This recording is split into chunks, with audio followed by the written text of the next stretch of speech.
What makes something the same thing over time? That question begins simply. A ship is repaired plank by plank. A body changes. A person forgets. A brain might move. A future being might continue a life in ways that disturb ordinary language. The textbook's identity section moves through four readings: Brian Smart's case of the ship of Theseus, John Perry's problem of personal identity, Derek Parfit's argument about the unimportance of identity, and John Locke's historical source on consciousness and memory. Together, the readings ask what carries sameness across change. Is identity grounded in parts, form, body, brain, memory, consciousness, psychological continuity, legal recognition, or practical concern?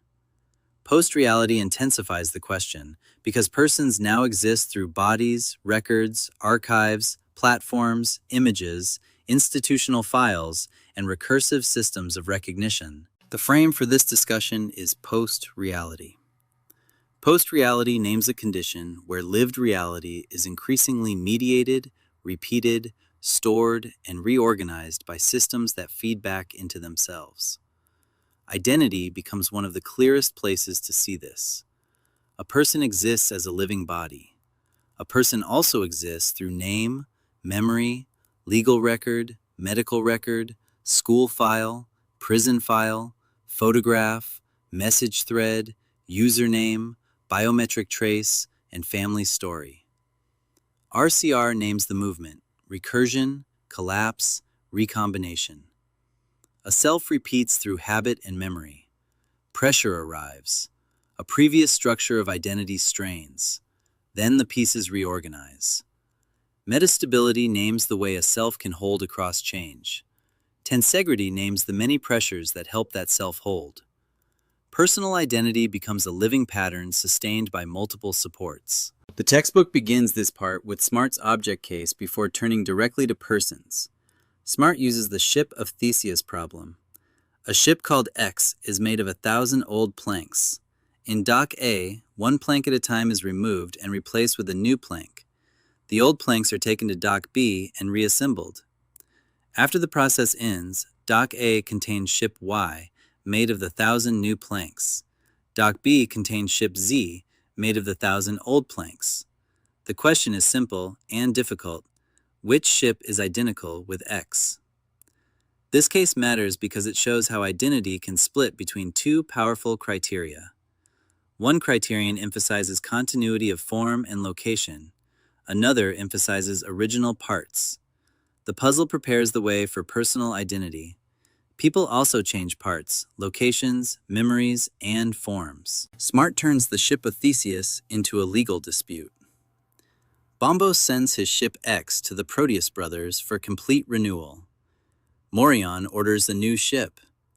The builders plan to use Bombos's old planks to make Morion's ship in Dock B, while replacing Bombos's ship with new planks in Dock A. Then, a fire destroys the ship in Dock B before Morion takes possession. Morion claims the remaining ship Y because it is new under the law. Bombos claims Y because it is the continuous, repaired version of his original ship X. The case turns metaphysics into ownership. Identity is no longer an abstract puzzle. Someone gains or loses a ship depending on what identity means. This is one reason philosophy matters. A definition. The two legal arguments in Smart's case show two routes for identity. Bombos's lawyer argues from continuous form and continuous space-time path. The ship in Dock A gradually changed parts while maintaining its overall form and continuous career. On that view, X is identical with Y. Morion's lawyer argues from original parts. The old planks were removed from X and reassembled in Dock B. On that view, X is identical with Z, and Z has been destroyed. The judges side with Bombos. Their reasoning is subtle. Once a plank is removed from X, it stops being part of X. The new plank takes its place in X's continuing career. The old plank becomes part of Z, a ship gradually coming into being. X changes its parts and remains Y. Identity follows the continuing structure, not merely the old materials. SMART gives the unit its first lesson. Identity can depend on how a career is tracked. The old planks have a history. The repaired ship has a history. The law needs a ruling. The judges have to decide which history carries identity. This is tensegrity. Identity holds through parts, form, continuity, function, legal definitions, and social recognition. When those supports pull apart, the object becomes philosophically unstable. Post-reality multiplies this kind of instability. A digital account may continue after the person changes. A document may preserve an old identity. A legal file may track one career while a person narrates another. SMART's ship is an object case, yet it prepares the deepest personal question. If a ship can survive replacement of all its planks, can a person survive replacement of body, brain, memory, or social role? John Perry moves from objects to persons with a science fiction-style thought experiment. The reader is asked to imagine becoming a senator. On the morning of an important committee vote, the senator wakes up and seems to be in the body of Peter Pressure, a lobbyist opposing the bill. The situation becomes stranger. Someone who looks like the senator sits nearby and speaks with Pressure's attitudes. The story claims that a brain surgeon has switched the brains between the senator and Pressure. The question is direct. Where is the senator? If the senator goes with the brain and memories, then the senator is now in Pressure's body. If the senator goes with the original body, then the person in the senator's body remains the senator while having changed psychology.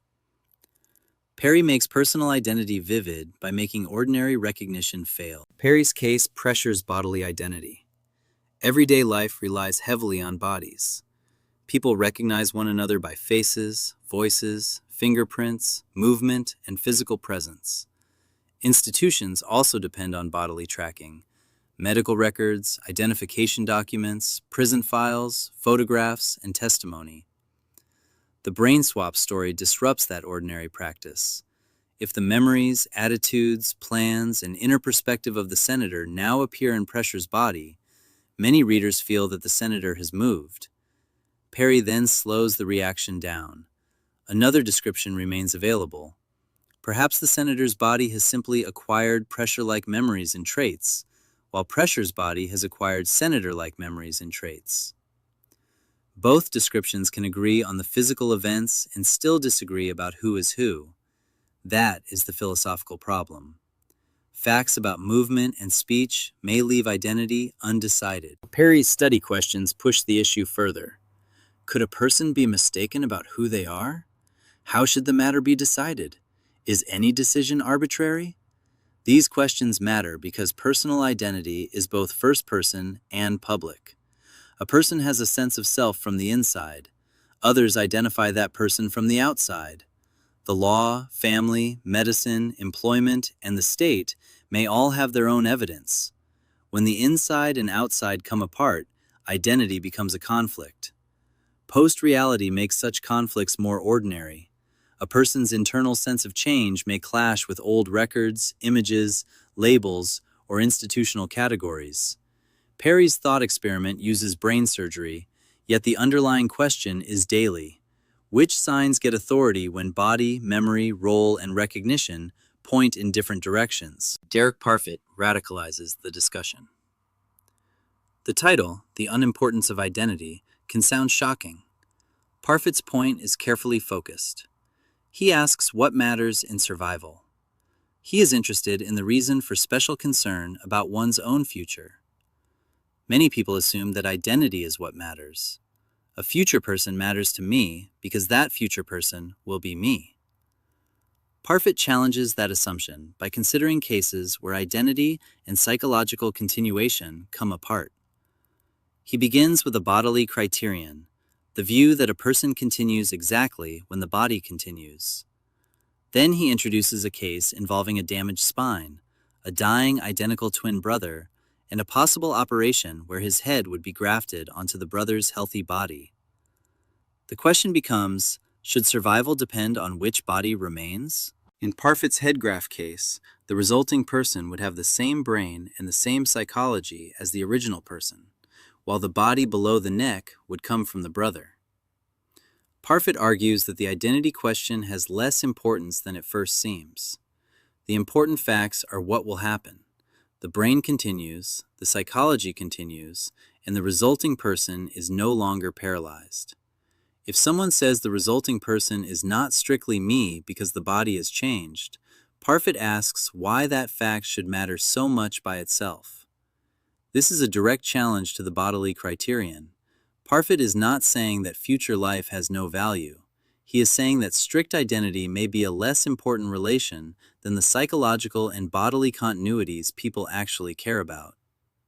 Survival becomes a matter of what continues, not just what gets called me. Parfit then accepts a brain-based psychological criterion for the next stage of the argument.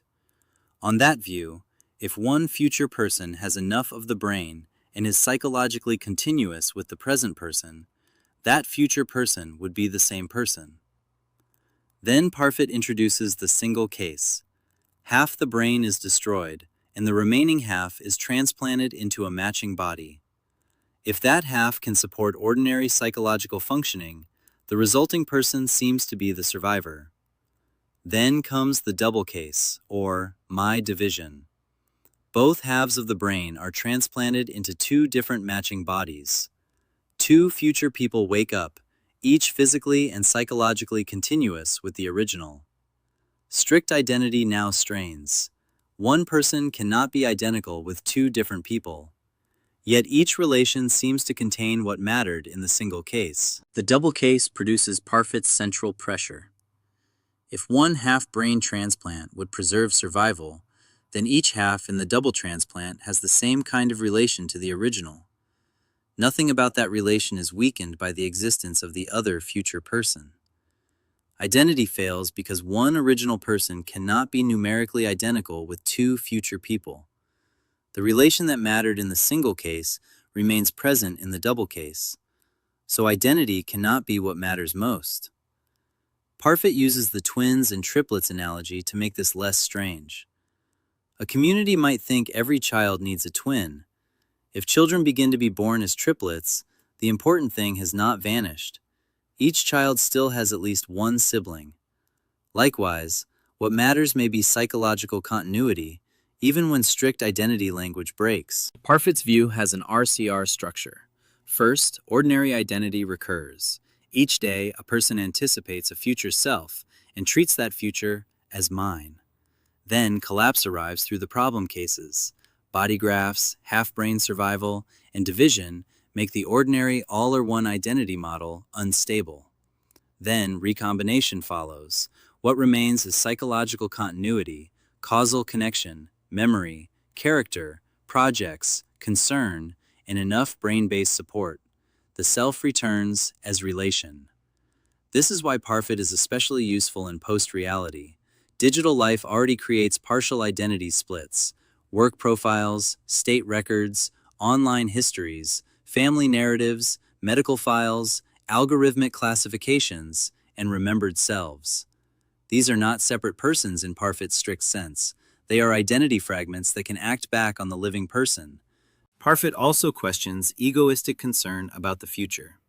He notes that people care about future hopes, projects, relatives, friends, and their own anticipated experiences. The word I can make future death or future pain seem like a simple, deep fact. Parfit suggests that this sense may involve illusion. When redescribed, death involves the later absence of thoughts and experiences directly connected to this brain and these present experiences. That redescription changes the emotional grip of the thought. This does not make death trivial. It shows how identity language shapes concern. Post-reality adds another layer. Archives, posts, recordings, and institutional traces may continue after biological life. They can preserve patterns without preserving the person in Parfit's relevant sense. Continuation comes in degrees and kinds. The word survival needs careful handling. The textbook then provides Locke as a historical source. Locke defines a person as a thinking, intelligent being with reason and reflection, able to consider itself as itself across different times and places. Personal identity, for Locke, consists in consciousness. As far as consciousness can extend backward to a past action or thought, so far reaches the identity of that person. This is why memory matters. Memory is not mere storage. It is the present consciousness owning a past action as mine. Locke separates same person from same substance and same body. That separation lets him explain why a person may remain the same across changes of material substance. The self is held by consciousness extending through time. In the language of this unit, Locke gives a consciousness continuity account of personal identity. Locke also addresses interruption, forgetfulness, and sleep. People do not carry all past actions in full view. The best memory loses sight of many things. Much of life passes without reflection on past selves. Sleep interrupts consciousness. Locke says this difficulty concerns whether the same substance continues, not what makes the same person. The person is made by the same consciousness, as far as that consciousness extends. This creates both power and pressure. The power is that personal identity no longer depends simply on the same matter. The pressure is that forgotten actions raise hard questions. If consciousness cannot extend to a past deed, how is that deed attached to the present person? Locke's own examples lead directly into responsibility. Locke's body examples clarify the distinction. A body part belongs to the self, while it is vitally united with consciousness. A hand that is cut off no longer belongs to the conscious self in the same way. The material substance has changed, while the person may continue. The prince and cobbler example pushes this further. If the consciousness of a prince entered the body of a cobbler, Locke says, the same person would be the prince, accountable for the prince's actions. Yet others might still call the human being the cobbler. This separates person from man in Locke's terminology. The same body does one kind of identity work, the same consciousness does another. That distinction connects Locke with Perry. A body swap case becomes less strange once person and body are no longer treated as identical categories. Locke's discussion of lost memory creates one of the strongest tensions. Suppose someone wholly loses the memory of certain actions. Locke's answer depends on what the word I is being applied to. If I means the same human being, the answer may be one thing. If I means the same person, consciousness carries the identity question. He points to legal and ordinary language around madness and sobriety. Human laws may treat the mad person and the sober person differently for responsibility. Ordinary speech says someone is not himself or beside himself. These examples show that personhood has a forensic dimension. It connects to praise, blame, punishment, excuse, and accountability. Post-reality intensifies this. A system may remember what a person no longer remembers. The law may hold a record while consciousness has moved elsewhere. Now the readings can be placed together. Smart asks how an object remains the same when parts are replaced or reassembled. Perry asks how a person remains the same when body and psychology are pulled apart. Parfit asks whether identity itself is what matters in survival. Locke asks how consciousness extends the person across time. The movement is powerful. Identity begins as a problem of parts and form. It becomes a problem of body, brain, and memory. It becomes a problem of survival and concern. It becomes a historical problem of consciousness and accountability. Post-reality gathers these into one field. People are embodied, remembered, recorded, recognized, classified, archived, and narrated. The self is neither a single plank nor a simple file.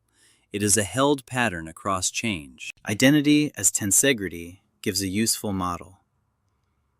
A person is held through many supports: body, memory, consciousness, name, relationships, habits, projects, legal status, institutional records, and social recognition. No single support always carries the whole structure. Body can change, memory can fail, records can be wrong, social recognition can be denied. A person can transform and remain connected. A person can be treated as unchanged while experiencing a deep break. The self holds through pressure among these supports. Smart shows this with object identity. Perry shows it with body and psychology. Parfit shows it with survival relations. Locke shows it with consciousness and memory. Metastable selfhood names this fragile continuity. A person remains organized enough to be recognized while remaining open enough to change. The recursive vortex appears in identity whenever a description becomes part of the life it describes. A person is named. The name enters documents. Documents shape treatment.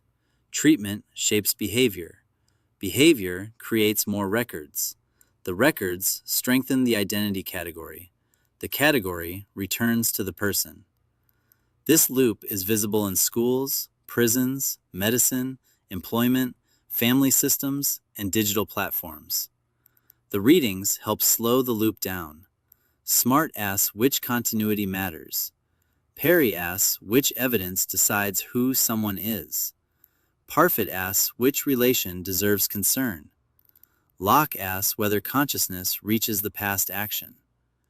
Each reading gives an exit from automatic identity assignment.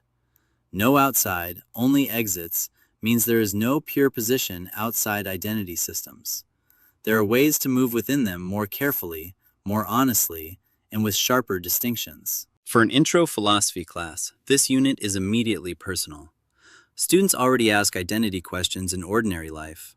Am I the same person after grief, prison, addiction, recovery, education, faith, trauma, parenthood, illness, or change in community?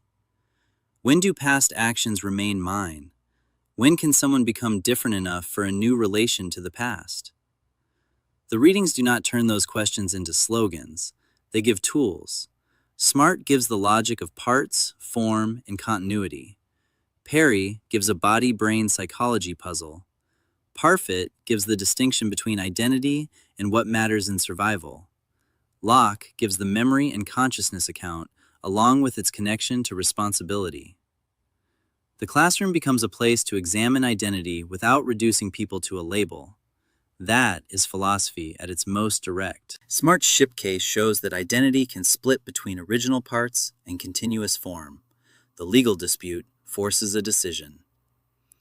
Perry's Senator and Peter Pressure case shows that personal identity becomes difficult when bodily evidence and psychological evidence come apart.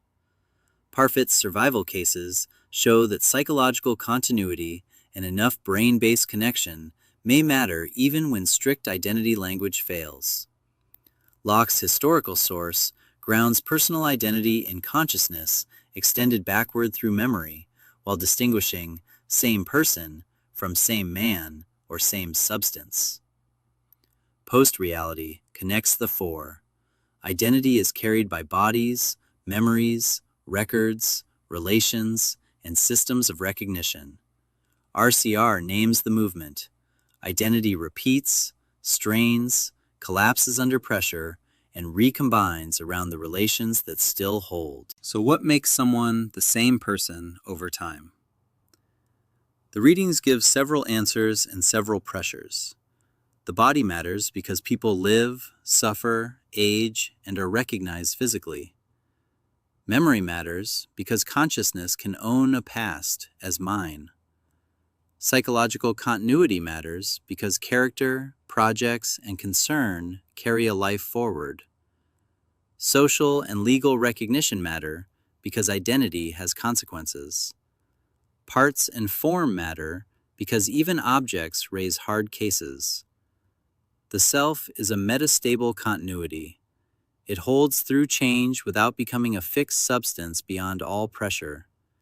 It can be injured, repaired, misrecognized, archived, transformed, and still carried forward through relations. The old question remains alive. When change is constant, what must continue for someone to still be the same person?